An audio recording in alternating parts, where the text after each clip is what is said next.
যখন তখন যদি চিকেন চপ খেতে মন চাই তাহলে কিন্তু বাসাতেই ঘরোয়া মশলা দিয়ে তৈরি করে নিতে পারেন। তাই আমি খুব সহজ করে দেখিয়ে দিচ্ছি।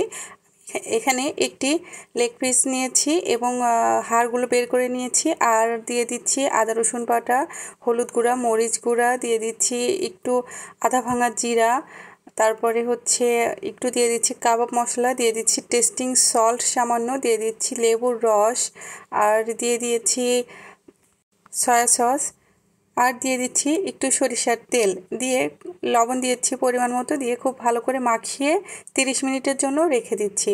আর 30 মিনিট পরে এখন কড়াইতে ভাজতে চলে আসবো। আমি এখানে একটু সামান্য সরিষার তেল দিয়ে দিচ্ছি।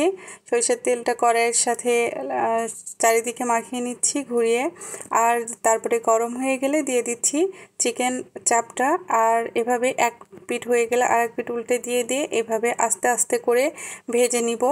একটু প্রথমে একটু হাই হিটে করে তারপরে একটু হিটটা কমিয়ে আমি ভেজে নিচ্ছি। খেয়াল রাখতে হবে যেন মশলাটা না পড়ে যায়। তো আমার কিছুক্ষণ পরে ভাজা হয়ে গেছে, এখন আমি নামিয়ে নিচ্ছি।